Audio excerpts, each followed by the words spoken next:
Oi, pessoal, tudo bem com vocês? Novamente, desejo que sim, e espero que todos sigam se cuidando. Gente, estou aqui hoje para gravar essa videoaula sobre processo de vendas, que era a aula destinada que nós tínhamos para a noite dessa quarta-feira, 1º de abril. Antes de começar a minha fala, eu queria fazer só dois lembretes. O primeiro dele diz respeito à atividade EAD, que já está postada no bloco 9, aí no ambiente virtual, onde já consta lá o questionário, com as perguntas do livro, né?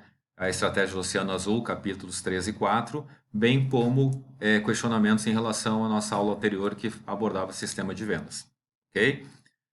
O segundo lembrete deixei para vocês também, publiquei lá no bloco 3, onde eu ponho as informações complementares, publiquei para vocês um artigo que saiu na revista Exame da primeira quinzena agora desse mês de março. Por que eu fiz isso, gente? Porque eu achei que o tema que aborda nesse artigo, ele é totalmente conectado com a nossa aula de hoje, porque ele ressalta a importância que as empresas têm de conhecer a jornada de compras do seu cliente, e hoje torna-se ainda mais fácil conhecer essa jornada por conta da abundância de informações que a gente consegue coletar em um ponto de venda ou em um processo de venda, né? Então, por favor, leiam esse artigo, que eu acredito que todos vão gostar e vão conseguir conectar com a aula de hoje que a gente vai abordar já em seguida. Ok? Bom, começando a aula de hoje, então, na aula passada eu falei para vocês sobre sistema de vendas. E qual era o intuito? Né, que vocês pudessem, antes de a gente entrar já no processo de vendas, e na força de vendas, que vocês pudessem já ter um entendimento maior de que sistema é esse. E o sistema esse que a gente fala é justamente composto por uma empresa, né, que os livros, né, trazem como, de um lado nós temos um produtor e de outro lado nós temos clientes, consumidores. Né? E o que esse sistema busca? Como é que consumidores que buscam bens e serviços e produtores, empresas que fabricam bens e serviços, podem se conectar.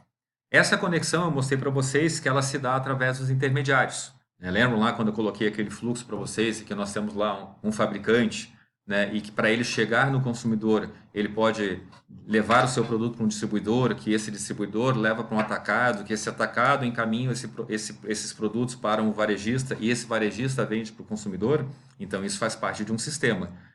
Mas, de forma geral, eu trouxe para vocês que, poxa, essas relações com esses intermediários, né, entre o fabricante, o produtor e o consumidor, ela pode se dar de uma forma direta, quando o próprio fabricante opta em vender direto para os consumidores. Ela pode se dar através da venda de distribuidores, né, ou atacadistas, ou ambos. Ela também pode se dar através da venda de lojistas, né? Então, todos esses são considerados intermediários, ou seja, eles ajudam a fazer essa conexão com quem fabrica, com quem produz, né, com quem necessita essas mercadorias ou esses serviços. E o que eu tentei demonstrar para vocês também na aula passada é que para cada um desses sistemas existe uma relação. Então, quando eu citei para vocês o famoso B2B, que é o business to business, ou seja, a relação de empresa com empresa, né, num processo de vendas, ou o business to consumer, que seria o processo de vendas de uma empresa diretamente com os consumidores, eu tentei demonstrar para vocês que para essas relações é necessário força de vendas. E aí, a parte seguinte da aula passada, o que ela trouxe para vocês? As opções que as empresas podem ter ao estruturar sua força de vendas. Então, ela pode ser uma força de vendas direta ou indireta, né? Lembre-se, direta quando a gente contrata, né? A própria empresa contrata a sua força de vendas, seus vendedores, ou indireta quando ela utiliza vendedores dos seus distribuidores, ou pode ser também, né, uma força de vendas interna, né, quando esses vendedores estão dentro da empresa, ou externa, quando os vendedores estão fora da empresa, né, e estão atendendo os clientes que estão fora da empresa.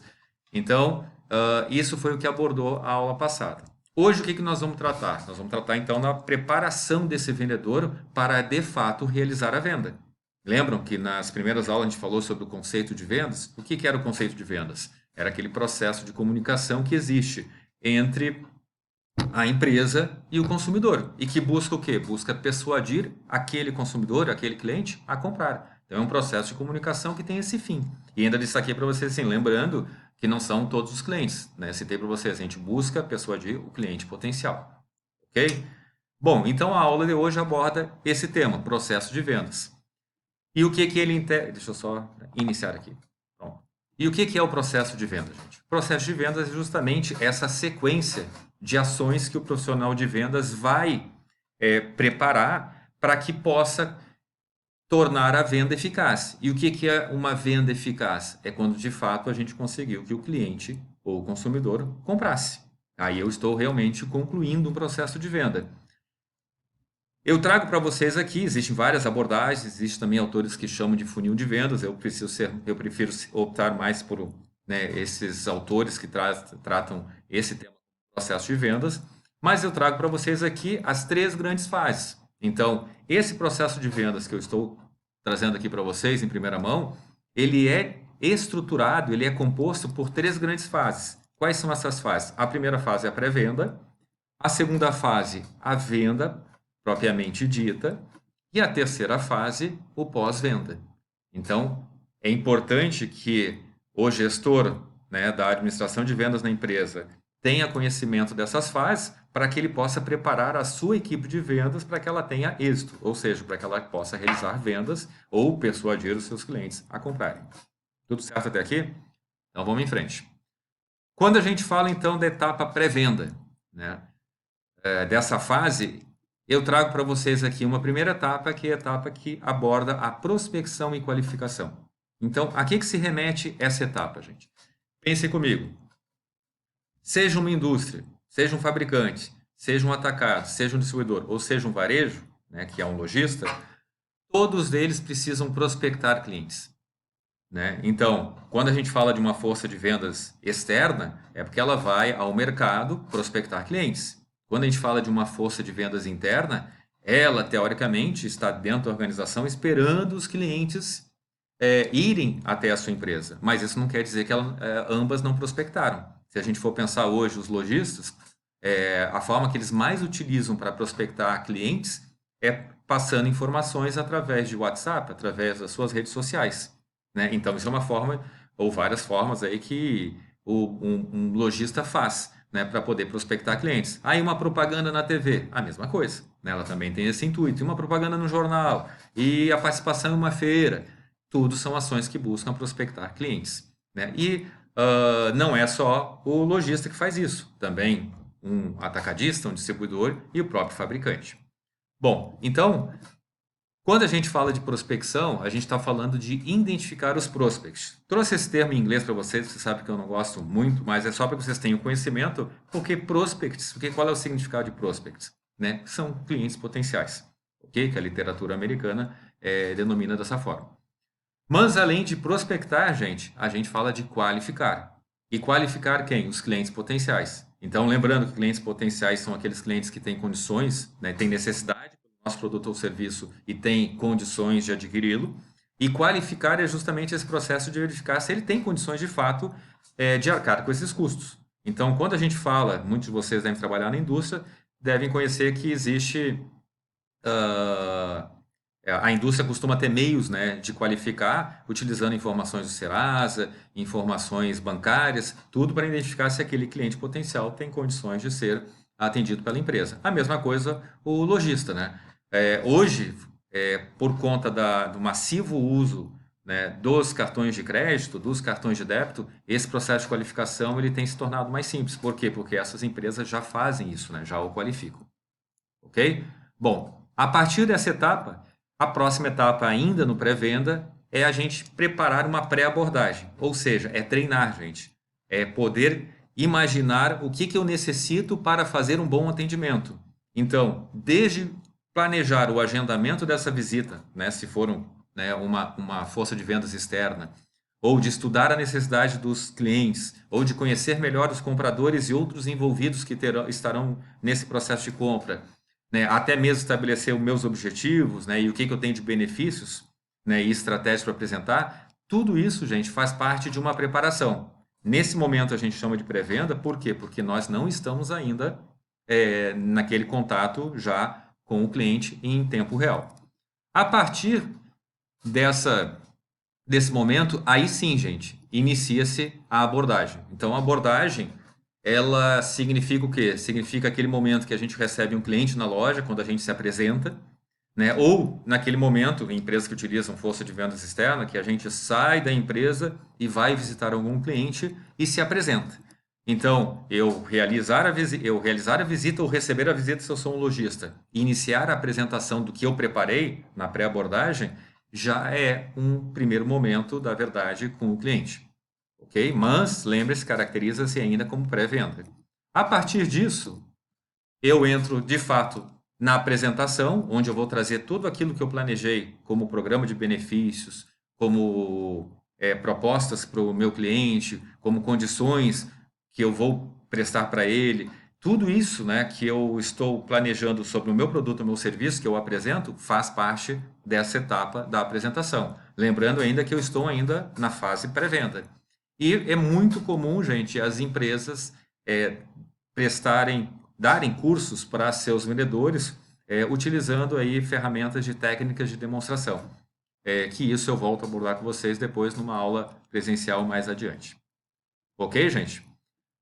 Nesse momento, então, é muito comum também surgirem o quê? Superando objeções. Ou seja, é muito comum surgirem objeções, né? E essas objeções, elas podem ser, né, tanto de ordem psicológica ou lógica, tá? E por que que é importante vocês terem conhecimento desses dois tipos de resistências, né, e de objeções que existem? Porque a gente precisa identificar quais, né, que tipo de objeção é essa para que a gente possa, de fato, então, poder superá-las. O que que a teoria aborda? As duas principais formas, né, de objeções, elas vêm através da resistência psicológica ou da resistência lógica, certo? A resistência psicológica, gente, ela é aquela resistência que a gente tem à marca, né? É uma interferência que em um determinado momento da nosso relacionamento com a marca, a gente possa ter alguma experiência negativa, né? Então é como se eu fosse dizer para vocês assim, poxa, imaginem todas essas empresas que já tiveram aí problemas de fraude, né? Prefiro não citar nomes, né? Mas fraudes por conta do leite, né? Fraudes por conta de escândalos, né? Imagina como foi a relação dessas marcas, dessas empresas com os consumidores. Nesse momento surge uma resistência psicológica, ou seja, eu evito de comprar dessa marca, porque eu não compactuo com algumas práticas, né, que ela executa. Então já tivemos vários casos na história aí de práticas, desde o leite que eu comentei para vocês, até como práticas de adulterações de produtos, né, ou de utilização de mão de obra infantil, mão de obra escrava. Então vocês devem aí, na experiência de vocês, terem já tido várias experiências. Isso formou na mente de vocês, gente, uma resistência psicológica à marca. Essa, de fato, é a mais difícil de ser superada, gente, e exige um grande esforço da empresa. E a resistência lógica, gente, é aquela resistência que a gente fala sobre as questões lógicas que estão voltadas numa relação comercial. Então, nós estamos falando em características de um produto. Ah, eu quero que o meu produto ou o meu serviço tenha mais essas características, e aí inicia-se um processo de negociação. Ou o preço não está bem de acordo com o que eu gostaria de pagar, então inicia-se um outro processo de negociação em relação a preço e desconto. Ou ainda eu gostaria que o prazo de pagamento fosse superior, né? Ou que a própria garantia fosse estendida. Então, todo esse tipo de resistência que a gente caracteriza como resistência lógica, ela é mais fácil de tratar porque ela está dentro do processo de negociação entre as partes, né? Então, lembre-se, né? Sempre que existirem objeções durante essa etapa aqui do pré-venda, quando a gente está realizando a apresentação, fiquem atentos se a objeção ela é de ordem lógica ou psicológica, né? Se for a psicológica, é bom que as empresas se preparem antes, né, e não sejam surpreendidas. Ok? Bom, pessoal, para que os vídeos não fiquem pesados, eu vou terminar esse aqui e continuo agora no próximo vídeo, já voltando para as seguintes fases.